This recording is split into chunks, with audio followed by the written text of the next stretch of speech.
You're part of the Ford Group. Will you bring flex fuel vehicles out? We have flex fuel in Europe. We're selling flex fuel to 11 countries now. We have 5 body sizes with 3 engines. So we have probably the broadest offer in Europe right now on flex fuel. What about the United States? Well, we can offer flex fuel anytime. The problem with the United States is, in my point of view, that flex fuel or ethanol, in Europe, the tradition to get something going which hasn't got own demand is for the regulators to try to stimulate that demand. That tradition is less used in the United States, at least at federal level. Because they call it mandating. Well, you know, directing consumer behavior doesn't always give votes. And then, of course, it costs money, because if you reduce taxes on one fuel versus another, there's a cost connected to that. So this is what happens in Europe. In certain countries, ethanol is subsidized by having much lower taxation on it. And you know that the fossil fuels in Europe are typically 75% of the bill the consumer is paying is pure taxes. So if you reduce that from 75 to 25, that fuel suddenly becomes competitive. This is not happening in the US, and therefore the consumer in the US who consumes ethanol has to be very environmental friendly in order to pay a higher price to get his car the same distance. And that's why, in my point of view, unless you make it competitive for the consumer, dollar by dollar, it's difficult to really get that off. You've got an electric car out here right now. Do you have any time frame when it'll come into production? It's we've said that it could be commercialized around 2015, but that is an estimate.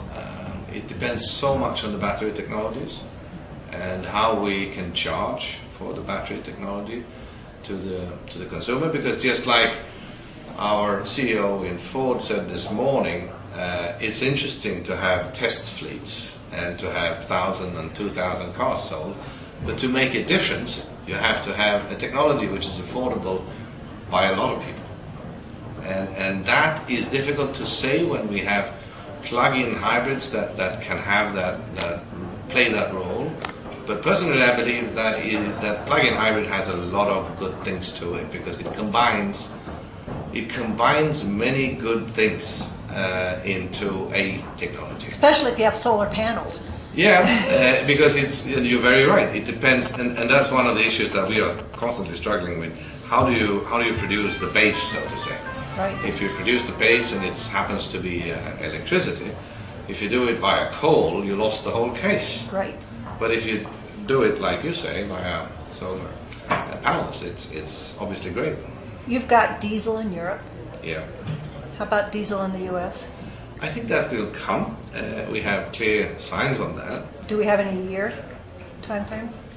I think it's a gradual process, because it depends on how clean the diesel is, refinery capacity, distribution, and ultimately also pricing. You know, people don't realize that we are refining as much as we possibly can every year, and we have only a very small amount of diesel fuel in the United States that we have left over. We ship it to Europe, because Europe has 50% of their cars are diesel. They give us back gasoline because we need more gasoline than we can refine. So there is a problem with the diesel that we fuel here. We don't have enough. Would bringing the cars over here, would that create a problem? No, absolutely not. I mean, we have to obviously homologate all diesel engines, just like we homologate all petrol engines, and for that sake, ethanol engines. But that's a process, and that will happen towards the regulations that are here in the United States.